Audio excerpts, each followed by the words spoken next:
Právě sledujete nový díl našeho podcastu, zdravíme diváky Východočeské televize. Počasí venku je takové, že člověku se vůbec nic nechce, nejradši by spal, ale co takhle vyrazit do kina?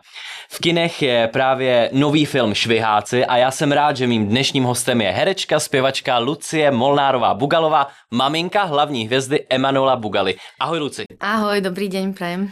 Právě, už jsem to zmínil, ty si na východ Čech zavítala právě kvůli svému synovi, tak zeptám se úplně na začátku, jaká byla cesta? Tak ako s deťmi, trošku náročná. Mám 8-ročného syna a 6-ročnú dceru, takže bolo to také chvíľku v pohode, chvíľku ukričané, ale je to v pohode, dá sa to zvládnuť. Pro moje vrstevníky chci upozornit, že tady sedí taky vlastně Kamilka s Kameňákou, je to tak? Presne tak, áno, to som ja. Kamilka. Pane starosto. Ano. Jak děláš to kafe? To vám potom vysvetlím vo filme. Jakmile vyjdu z kuchyně, vemu si do pusy nějaké to kafe. Ten zbytek už nevybrindám.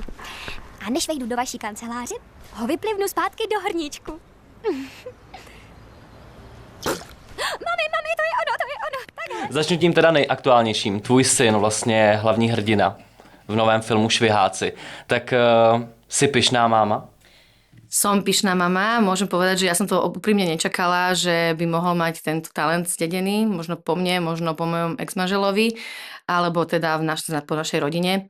Ale teda zdedil ho a som šťastná, že spomedzi toľkých detí, na castingu boli, ja neviem, okolo 200-300 detí, chlapcov, že vybrali práve jeho a že mohla som sa dívať na to, ako dokáže natočiť kinofilm. Já vím, že ty si u toho natáčení vlastně byla, tak na tom natáčení je neuvěřitelné to, že se sešel, myslím si, opravdu skvělý tým, bylo to tam velmi příjemné. Cítili se to tak? Absolútne, ja som takýto tým ešte nezažila, úprimne povedané, ani počas mojej kariéry, aj keď akože mala som veľmi krásne natáčania s úžasnými ľuďmi a tak ďalej, ale toto naozaj musím povedať, musím to vychváliť, lebo naozaj to bol full service, all inclusive, čiže bolo nám krásne, veľmi príjemní ľudia a ďakujeme za toto možnosť byť s vami a spolupracovať vlastne s Nunes Production.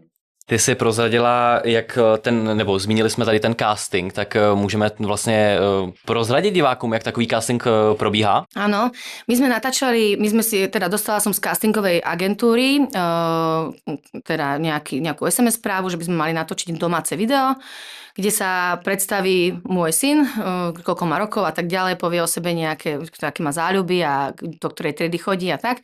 No a túto videovizitku sme poslali do castingovej agentúry. Potom nám samozrejme ešte povedali, že ešte nejaký text máme sa naučiť, že prípadne ak nás vyberú, alebo teda jeho vyberú, takže prídeme na casting osobne s pánom režisérom do Nunes Production. Takže aj sa tak stalo. Prišli sme na prvý, druhý, aj tretí casting, to boli 3 kolá. A boli sme veľmi šťastní, že ho teda obsadili, vybrali. Film má za sebou 2 premiéry, jedna v Praze, jedna v Bratislavě. Jak jsi s výsledkem vlastně spokojená? No, ja som absolútne spokojná. Ja som nevidela úplne všetky scény, ktoré sa tam točili. Bola som akože v tom priestore, teda alebo v tom hoteli, kde sa to točilo, ale nie všade sa dalo sa aj pozerať, pretože niektoré miestnosti boli stiesnené a aj v tom Thermia Palace, kde sa to točilo, tak tam boli také menšie miestnosti, kde sa proste nedalo, kde som sa nemohla pozerať. Bolo tam dosť kameramanov, zvukárov, hercov a režisérov. Takže bola som prekvapená z niektorých scén, lebo som ich teda nevidela a veľmi milo naozaj som si to užila a obdivujem herecké výkony všetkých hercov, ktorí tam hrali, pretože to bolo citlivé, empatické, fantastické, citlivé herectvo. Takže som bola veľmi spokojná a šťastná. Přece jenom pokud nás někdo poslouchá nebo se na nás dívá a neviděl vlastně ani třeba trailer ke Švihákům, tak jak by se odprezentovala? Jak by som to odprezentovala? Tak, že by som vás všetkých milí diváci pozvala na tento úžasný, rodinný, komediálny film, ktorý má na záver, a nielen na záver, ale aj počas celého toho filmu sa nesie krásna emócia, pohoda, rodinná atmosféra a hlavne veľká empatia a citlivosť medzi rodinnými členmi tej rodiny alebo tých ľudí, ktorí tam hrajú. No takže si myslím, že tá bodka toho filmu na záver je nádherná a myslím si, že takto by sme mali vlastne všetci fungovať. A nefungujeme. A nefungujeme. A nefungujeme. Já možná teďka odskočím, protože ty si to tady prozradila, tak vlastně Manu má tatínka, tvůj ex-manžel, ty jsi rozvedená. Áno. Tak to asi nebylo úplně jako hezké období. Nie, bolo to veľmi ťažké obdobie, ale som rada, že to takto dopadlo, že som sa tak odvážila tento krok spraviť, pretože teraz vidím, aká som šťastná a že vlastne toto mi chýbalo, kde potrebujem nájsť svoj vnútorný pokoj a proste, aby aj tá rodina vlastne tak fungovala, ako možno v tom filme a tak citlivejšie, lebo mám pocit, že som počas manželstva nebola taká citlivá ani k mojej rodine, ani k mojim deťom, pretože som mala dosť svojich nejakých problémov alebo svojich nejakých zlých nálad, alebo jak by som to nazvala. Čiže som šťastná, že som tým prešla a že vôbec som na to prišla a len vlastne s odbornou pomocou. Takže na toto chcem apelovať. A vlastne všetky ženy alebo všetci ľudia, ktorí sa necítia vo vzťahu dobre, tak tam nezostávajte na čo. Sú na to odborníci, kde si tie vlastne veci môžete prebrať, nejak uvidieť v tom zrkadle vašom a vlastne pochopiť, ako to vlastne celé máte, ako to chcete. Takže ja apelujem na všetkých, kto sa necíti dobre, že vyhľadajte odbornú pomoc a uvidíte, ako to bude fungovať a kde sa vlastne dostaneme. Lebo je to vlastne, a nielen voči nám, akože voči svojej osobe, ale aj vlastne voči tým deťom. My máme zodpovednosť a my si máme tie svoje vlastne možno detské traumy, ktoré sa nám objavujú potom v tom vzťahu, vyriešiť a vlastne to neodovzdávať tým deťom tej ďalšej generácii. Takže myslím si, že to je skôr o tej zodpovednosti voči tým potomkom. Což ty máš, ty si to zvládla, jsi máma od 2 úžasných dětí, měl jsem je teď možnost poznat při obědě, tak jací jsou? No, panovační, ukričaní a niekedy sebecký, čiže ale deti sú sebecké, čo je v poriadku.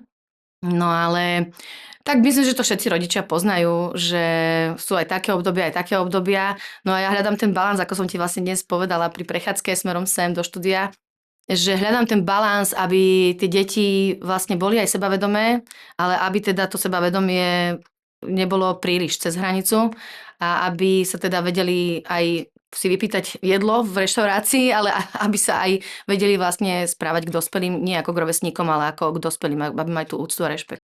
Z Manu se stává hvězda, tak chodil si pro tebe pro rady, nebo jak vlastně třeba při tom natáčení on reagoval, protože ten scénář jste se spolu učili.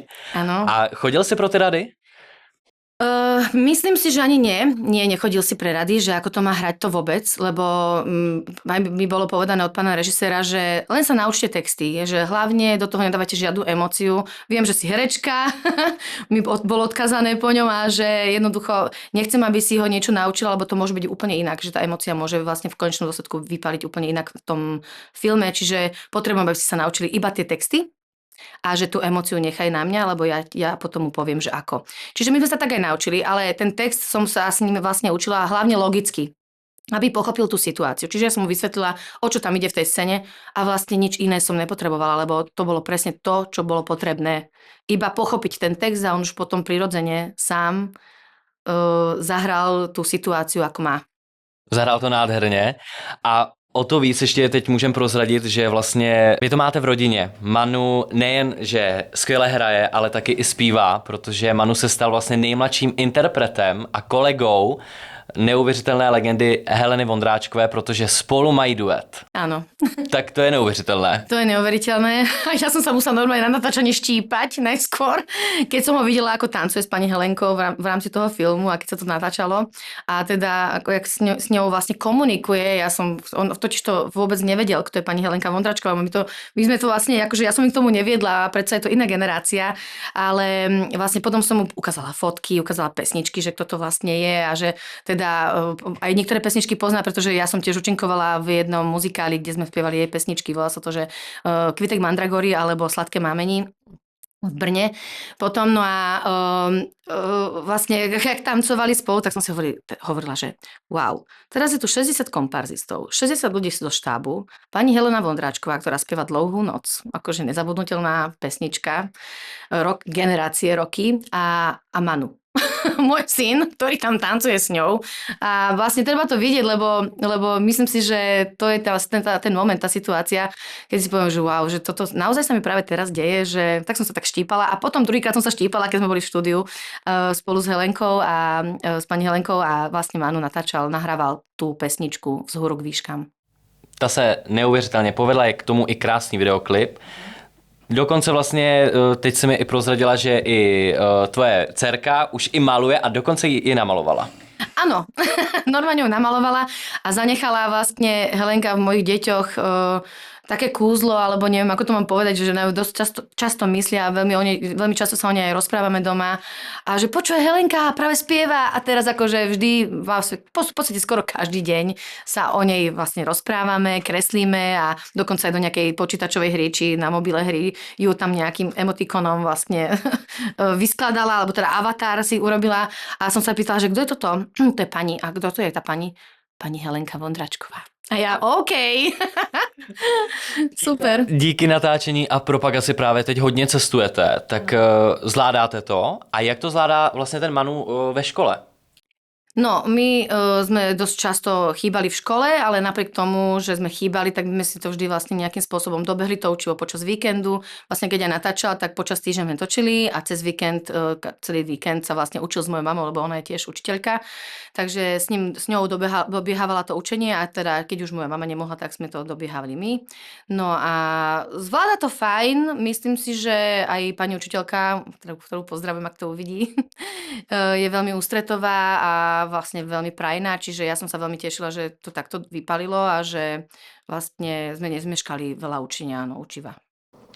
Když jsme teďka probrali syna, tak pojďme k tobě. Tak jak se tobě daří? No mne sa teraz darí úplne inak, ako sa mi darilo doteraz. Ja objavujem vo svojom živote ako keby inú perspektívu, kde keďže ja som vlastne tiež od malička v podstate fungovala v showbiznise, alebo teda v takomto hereckom kruhu, alebo spevackom, tanečnom. Čiže myslela som si, že pre mňa je len to umenie to najviac. Akože stále je, samozrejme je. Ale dokážem sa pozrieť na to aj iným spôsobom, dokážem pracovať aj v inej sfére, ako je umenie. Aj to ma celkom náplňa, pokiaľ sú tam príjemní ľudia a príjemný kolektív, tak je to super.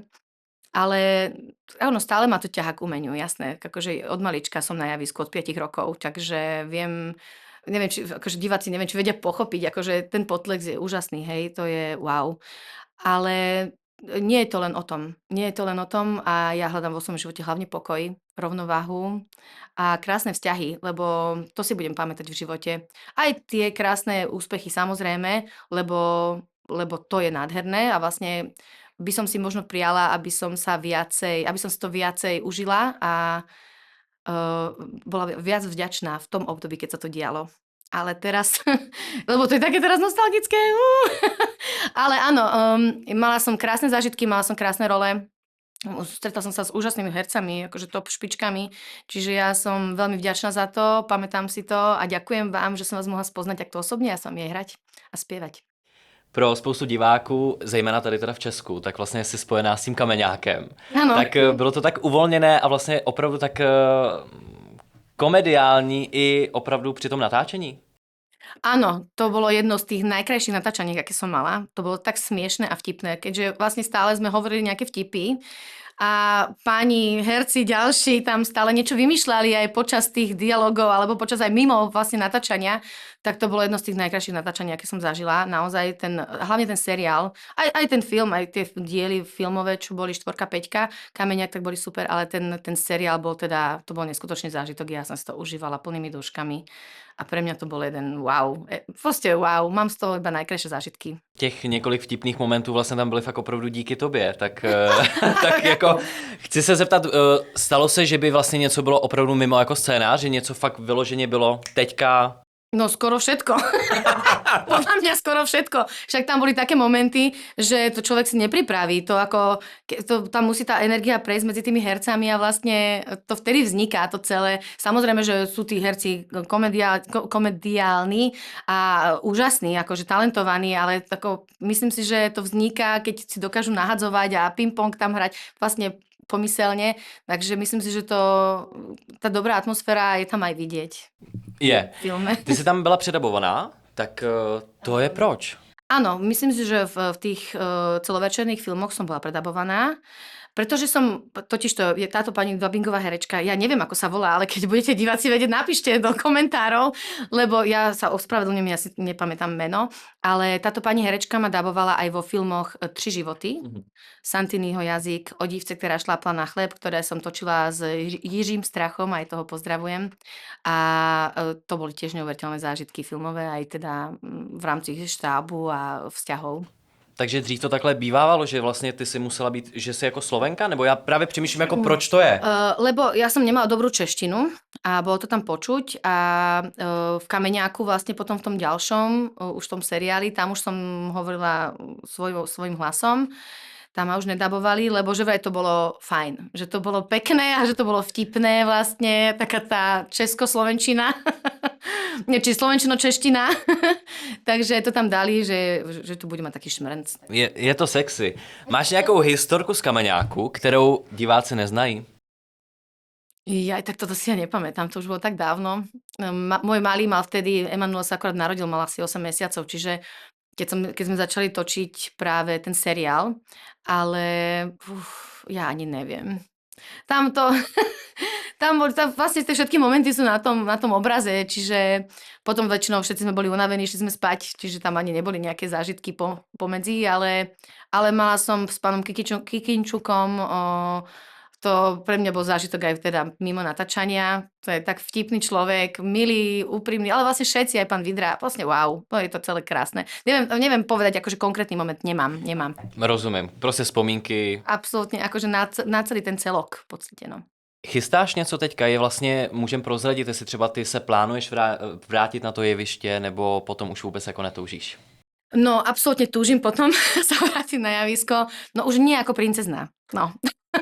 40-ročná princezná, už to nie je úplne vhodné, ale však, no, kto to vlastne možno pozná z diaľky, až na tie moje kilá, lebo tie sa na mňa odrazili na mojej postave, ale teda určite sa plánujem vrátiť, ak by som dostala ponuku, veľmi rada ju príjmem, absolútnou pokorou a radosťou, no ale ja mám také svoje detské predstavenie, interaktívne, muzikálové, kde mám, teda aj hrám, ale hovorila som si, že či ešte mám hrať tie princezny. Volá sa, že Rapunzel na vlásku. U nás máme proste taký scenár urobený, vytvorený na motívy tej rozprávky, ktorú asi poznáte od Disney, no a vlastne toto budem ďalej vlastne po Slovensku s týmto po všetkých kultúrnych domoch po celom Slovensku budeme jazdiť, brázdiť, no a pred rokom a pol som vydala svoje prvé EP s názvom Skola von. Ak budete chcieť, milí diváci, rada budem, keď si ho vypočujete, toto EPčko. A moje meno, moje umelecké meno tam je ako Lucia s Y. Takže budem rada, keď si ho vypočujete a som rada za každý like a sdílenie.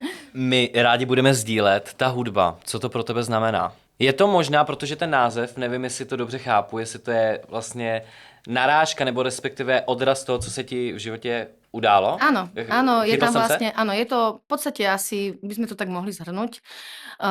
Je to vlastne od začiatku, že tam je pieseň, ktorú som vytvorila aj s mojim ex-manželom, sú tam asi 2 tie piesne. Ďalšie som už tvorila sama, ale teda samozrejme pomohol mi aj on v tom. A texty som vlastne počas toho života spolu nažívania tých 13 rokov manželstva aj pomenila. Čiže jedna je taká, že zo začiatku manželstva, potom čo sa tam dialo a tak ďalej. To všetko v tých textoch môžete počuť. Je to tak skryté, akože tak, aby som to pochopila ja, možno aby sa tam našli aj iní ľudia v tom. Ale áno, v podstate je to taká výpoveď. Áno. Môžeme to tak nazvať. Bude pokračování? Myslím toho, jo, promiň. Áno, ja mám ešte napísané, veľa pesniček mám napísaných v šuflíku, ktoré som nevydala. Momentálne bojujem trošku aj akože s nejakými partnermi, ktorí by mi s tým pomohli v podstate finančne, aby som to vedela vôbec nahrať a vydať, ale to musí, možno buď po singloch budem vydávať tie pesničky, alebo možno celé naraz, ale to naozaj je iba o tom, že či naozaj bude ten partner na tú spoluprácu, aby som to zvládla. Já vím, že to je taková klišé otázka. Herectví nebo zpěv? Spev. Proč? Muzikál. Muzikál, kde aj môžem hrať a aj spievať, lebo vieš prečo? Ja to mám spojené s tým, akože ja určite aj hrať, veľmi rada budem hrať, ale milujem, keď môžem byť autentická, keď môžem aj ukázať seba, lebo vlastne počas mojej kariéry som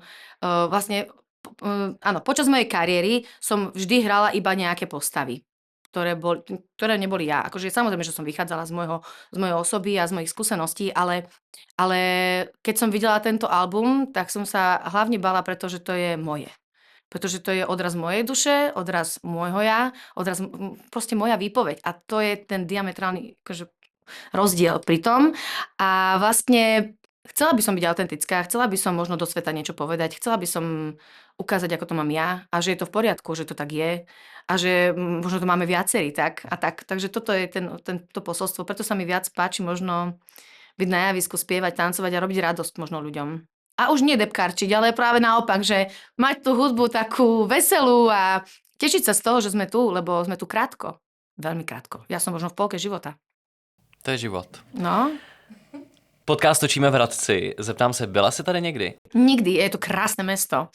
My mali možnosť to pozrieť, keď sme išli smerom sem, okolie, ako vyzerá, no nádherné. Sme to konštatovali s jednou našou manažerkou, že je to tu úžasné, krásne a že sme tu nikdy neboli a určite tu ešte navštívime toto mesto. Budeme rádi, budeme se těšit. Já moc děkuju, že si přijala pozvání. Ať se daří a Ďakujem. brzy opět na viděnou. Ďakujem veľmi pekne za pozvanie, pozdravujem divákov a príďte sa pozrieť na Švihákov.